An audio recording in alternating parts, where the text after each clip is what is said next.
We must teach Zara a lesson. She thinks she is better than us because she is beautiful, but we will show her. Are we really doing this? Of course. Once we reach the river, we'll make sure Zara disappears forever. She'll never outshine us again. Let's finish this. Once upon a time in the beautiful village of Amazi, located in the heart of Africa, there was a stunningly beautiful girl named Zara. She was renowned for her striking looks, and her name was given to her because of her beauty, which seemed to bloom like flowers in spring. Zara was an only child, and her parents adored her immensely. The villagers, especially the young girls, were envious of Zara's perfect features, graceful manners, and charming demeanor. Because of this jealousy, Zara's parents did not allow her to join the local youth society, which was a common tradition for all young people of the village. Zara's family was not wealthy, but she was a devoted daughter who never caused her parents any trouble, making their home a happy one. She would wake up early every morning, helping her mother with household chores and her father with farming tasks. The sun would rise over the lush green fields as Zara carried water from the well, her reflection shimmering in the clear water, her beauty evident even in the simplest of tasks. One day, while Zara was on her way to fetch water from the village well, she encountered a group of 7 girls who were around her age. These girls, known for their mischief and jealousy, invited Zara to join them in a festival that was to be held in 3 days. Their leader, Amina, said, "Zara, why don't you join us for the New Yam festival? It will be a night of dancing and celebration. You must come."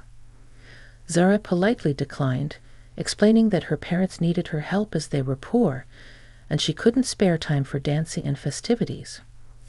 "I wish I could join you, but my parents depend on me. There is so much work to do, and I must stay and help them," she said with a gentle smile. With that, she continued on her way home, her heart heavy with longing to participate in the fun. That evening, the 7 envious girls gathered under the old baobab tree to discuss how they could get back at Zara for refusing to join them. Amina, with a wicked glint in her eye, said, "We must teach Zara a lesson. She thinks she is better than us because she is beautiful. But we will show her." They plotted for a long time, brainstorming ways to put Zara in danger or punish her. "What if we make her life so difficult that she has no choice but to join us?" suggested one of the girls. They all agreed that this was a good plan. Eventually, one of the girls suggested they visit Zara's house daily and help her with her chores. This way, they could gain her trust and eventually lead her into a trap to exact their revenge. Despite their daily visits and assistance, Zara's parents remained wary of the girls' intentions and repeatedly warned Zara not to trust them. As the year came to a close, a grand festival called the New Yam Festival was approaching. Zara's parents had been invited to this event, which was to be held in a neighboring village, a 2-hour walk away. Zara was eager to participate in the festival, but her parents assigned her many tasks to ensure she would stay home and not join the festivities. They hoped that by keeping her busy, she would remain safe from the jealous girls' schemes. On the morning of the festival, the 7 girls arrived at Zara's home and urged her to come with them. Zara showed them the numerous tasks her parents had given her, hoping this would deter them. "Look at all these chores," she said, pointing to the water pots, the unpolished walls, and the overgrown garden. "I must finish all this work before I can even think of going to the festival." The girls, however, took it upon themselves to complete all the tasks swiftly. They filled the water pots, polished the walls, cleaned the floors, and weeded the garden. "See, Zara, now you have no reason to stay behind," Amina said with a triumphant smile. Despite her initial reluctance, Zara was tempted by the idea of attending the festival. She had never been to such a grand event before, and the thought of dancing and celebrating with her friends was too enticing to resist. Since all her chores were completed, she agreed to go with the girls. As they journeyed to the neighboring village, they reached a small river that had to be crossed by wading. This river was guarded by a powerful spirit, known as the river guardian, who required a food offering from anyone crossing back after their journey.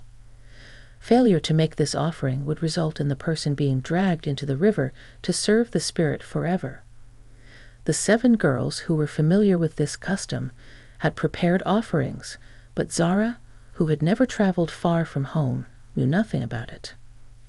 As they approached the river, Amina turned to Zara and said, "There is a tradition we must follow. On our way back, we must offer some food to the river guardian. Do you have anything with you?" Zara, taken aback, replied, "I didn't know about this tradition.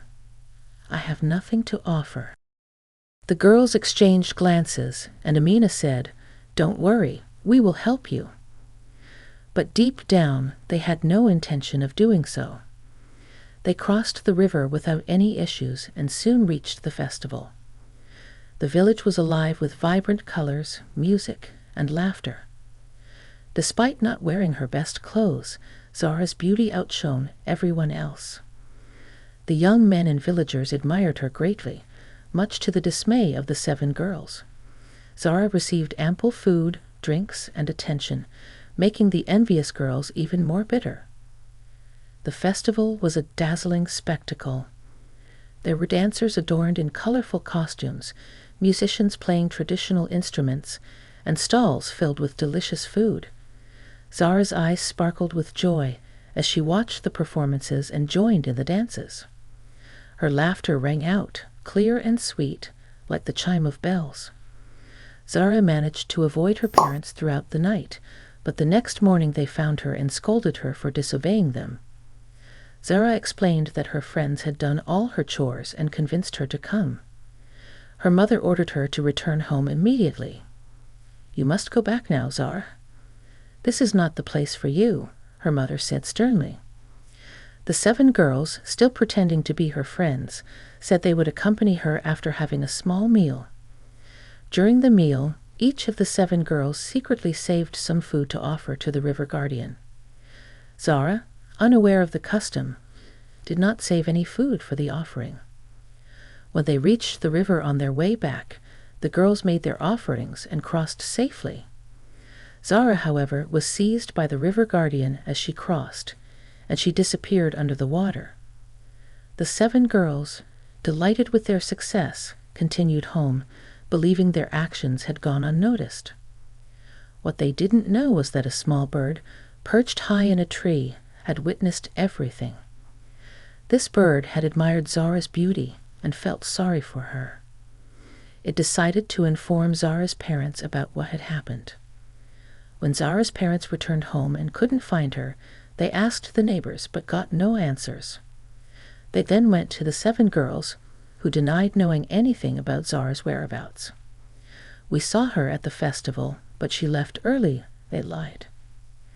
Desperate, Zara's father visited a local wise man who revealed the truth through divination. He advised Zara's father to offer specific sacrifices to the river guardian to retrieve his daughter. "You must take a goat, a basket of eggs, and a piece of white cloth to the river at dawn," the wise man instructed.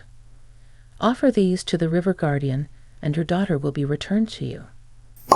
Following the wise man's instructions, Zara's parents went to the river the next morning with a goat, a basket of eggs, and a piece of white cloth. They made the offerings, and soon the river guardian threw Zara out of the water. Her father caught her immediately and took her home. Although Zara's father was overjoyed to have his daughter back, he decided to punish the 7 girls. He dug a deep pit in his house, filled it with sharp stakes and dried palm leaves, and covered it with mats. He then invited everyone to a celebration to mark Zara's return. The 7 girls, thinking all was well, attended the party the next day. Zara's father welcomed them warmly and gave each girl a brass rod and some drink. "You are Zara's friends, and you have done us a great service," he said with a smile. He then directed them to sit on the mats covering the pit. As they stepped on the mats, they fell into the pit. Zara's father quickly threw red-hot ashes into the pit, killing all the girls. The following day, the parents of the dead girls complained to the village chief. When Zara's father explained what had happened, supported by the wise man and the small bird as witnesses, the chief declared that the 7 girls had deserved their fate for their jealousy and cruelty. He dismissed the case and told the grieving parents to mourn their daughters who had wronged Zara. Moral: never harm others out of envy or jealousy, as such actions will eventually lead to your own downfall.